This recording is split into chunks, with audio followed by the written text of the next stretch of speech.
লইট্টা মাছ খেতে অনেকেই পছন্দ করে না। আজকে আমি লইট্টা মাছের অসাধারণ একটা রেসিপি আপনাদের সাথে শেয়ার করব। এভাবে রান্না করে খেলে একবার খেলে বারবার খেতে ইচ্ছে করবে। আসসালামু আলাইকুম, কেমন আছেন সবাই? আশা করি ভালো আছেন। আলহামদুলিল্লাহ আমরাও ভালো আছি। চলে এলাম নতুন একটি ব্লগ নিয়ে। তো আজকে আমি দুপুরে রান্নাবান্না থেকেই ব্লগটি শুরু করে দিলাম। আজকে কি কি রান্না করব তাই শেয়ার করব। কি কি বলতে আজকে আমি ডাল রান্না করব আর লইট্টা মাছ রান্না করব। তবে স্পেশালি আপনাদের সাথে আমি লইট্টা মাছের রেসিপিটাই শেয়ার করব। এর আগে কখনো লইট্টা মাছের রেসিপি আপনাদের সাথে শেয়ার করা হয়নি। আর আমার হাতের লইট্টা মাছ কিন্তু আমার ঘরে খেতে সবাই খুব পছন্দ করে। আমি যেভাবে লইট্টা মাছটা রান্না করি, তো ভাবলাম আমি আমার আপু ভাইয়াদের সাথে আমার লইট্টা মাছের রেসিপিটা কেন শেয়ার করব না। তো এখানে কিন্তু আমি ডাল রান্না বসাই দিয়েছি অলরেডি। আর এই লইট্টা মাছ ভুনার সাথে একটু ডাল না হলে কিন্তু একদমই হয় না। এখানে আবার লইট্টা মাছগুলো ফ্রিজ থেকে বের করে ভিজিয়ে নিয়েছি। একদম ফ্রেশ লইট্টা মাছগুলো ছিল, তো কেটে গতকালকে আমি ফ্রিজে রেখে দিয়েছিলাম, আজকে বের করে নিলাম। আর এদিকে ডালটা হয়ে গেছে, বাগার দিয়ে নিয়েছি। এখন হচ্ছে আমি লইট্টা মাছটা রেডি করব রান্না করার জন্য, যেহেতু এটাকে হাতে মাখিয়ে রান্না করতে হয়। তো দেখেন আমি এর ভিতরে কি কি দেই। তো মাছটা প্রথমে ভালো করে ধুয়ে পানিগুলো ছেঁকে নিলাম, তারপর এর ভিতরে বেশি করে পেঁয়াজ কুচি দিয়ে দিলাম হচ্ছে কয়েকটা কাঁচা মরিচ, তারপর দিয়ে দিলাম একটু রসুন বাটা। জাস্ট অল্প মশলায় কিন্তু এই রান্নাটা হয়ে যায়, কিন্তু খেতে কিন্তু অনেক মজা হয়। তো যাই হোক, তারপর দিয়ে দিলাম হলুদের গুঁড়া, তারপর দিয়ে দিলাম একটু মরিচের গুঁড়া জাস্ট একটু কালারের জন্য, যেহেতু আমি এখানে কাঁচা মরিচও অ্যাড করছি, অল্প একটু মরিচের গুঁড়া দিয়েছি। তারপর দিয়ে দিলাম ধনিয়া গুঁড়া। আর সব শেষে আমি এর ভিতরে দিয়ে দেব হচ্ছে রান্না করার তেল। আর এই রান্নার ক্ষেত্রে না মানে তেলের পরিমাণটা একটু বেশি দিতে হয়, তাহলে কিন্তু রান্নাটা বেশি মজা হয়। তো যাই হোক, তারপর এখন আমি এটাকে ভাত দিয়ে খুব ভালো করে মেখে নেব। আর যত ভালো করে এই মানে মাছটা মাখা যায়, মানে যাই রান্না করেন না কেন আপনার হাতে মাখিয়ে, সেটা যত ভালো করে মাখানো যায় ততই কিন্তু রান্নাটা বেশি মজা হয়। সেটা মাছ মাছ আর মাংস বলে কথা নেই, সবই খুব ভালো করে মাখালে খুব মজা হয়। তো যাই হোক, এখানে আমি খুব ভালো করে এটাকে মেখে নিতেছিলাম। তো প্রথমে একটু মেখে দেখতে হবে যে তেলের পরিমাণটা কেমন হয়েছে। যদি দেখা যায় একটু কম হয়েছে, তাহলে কিন্তু তেলটা আর একটু বেশি দিতে হবে।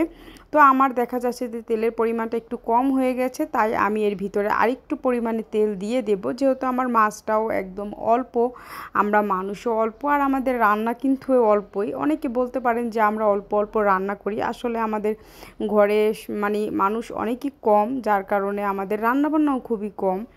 তো যাই হোক, এদিকে হচ্ছে আমার মাখানো হয়ে গেছে খুব ভালো করে। তারপরে এখন এর ভিতরে আমি পরিমাণ মতো পানি দিয়ে দিলাম। আর পানিটা কিন্তু একদম অল্প পরিমাণেই দিতে হবে, কারণ হচ্ছে গিয়ে এই মাছ থেকে এমনিতেই পানি বের হয়। আর এই মাছটা কিন্তু রান্নায় একদমই ঝোল থাকবে না, একেবারে শুকনো শুকনো হয়ে যাবে, নিচে লেগে যাবে।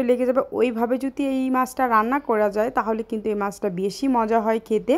আর এই লইট্টা মাছের ফ্রাইও কিন্তু খুবই মজা খেতে। আরেকদিন আপনাদের সাথে লইট্টা মাছ ফ্রাই মানে রেসিপি শেয়ার করব।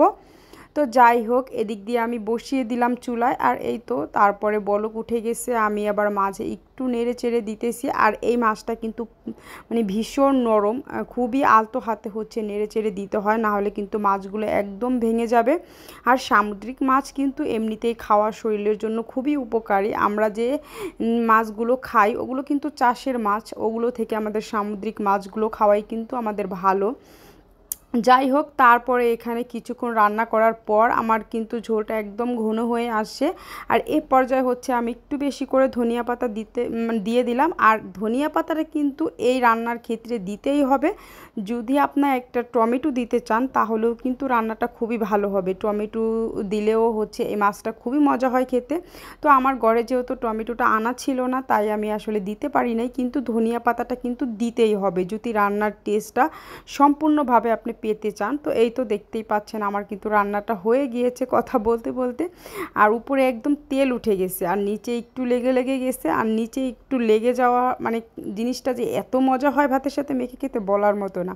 তো হয়ে গেছে আমার রান্না রেডি। কতটা লোভনীয় হয়েছে দেখেই হয়তো বুঝতে পারতেছেন। আমি তো শুধু ভাবতেছি যে কখন খাবো, কারণ অনেক দিন পর হচ্ছে লইট্টা মাছ আনা হয়েছে। আর আমি কিছুদিন আগেই আমার বাবাকে বলেছিলাম, বাবা যে আব্বু লইট্টা মাছ খেতে ইচ্ছে করতেছিল। তো আব্বু গতকালকেই লইট্টা মাছ সামনে পেয়েই তাড়াতাড়ি নিয়ে চলে আসছে যে এটা রান্না করে করো, তুমিও খাবে আমিও খাবো।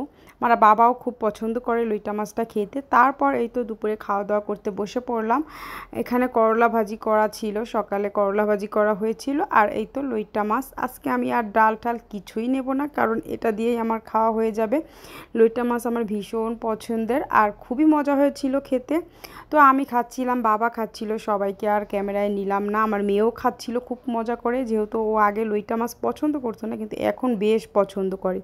তো যাই হোক, আজকের ভিডিওটা এ পর্যন্তই। কেমন লেগেছে আমার রেসিপিটা আপনাদের কাছে অবশ্যই কমেন্ট করে জানাবেন, আর ভালো লাগলে এভাবে লইটা মাছ রান্না করে খেয়ে দেখবেন। আমি আপনাদেরকে বললাম যে আপনারা এই মাছটা যদি না খেয়ে থাকেন, দ্বিতীয়বার আবার খেতে চাইবেন এই রেসিপিতে রান্না করলে। তো আজকে এ পর্যন্তই। সবাই ভালো থাকবেন, সুস্থ থাকবেন। আসসালামু আলাইকুম।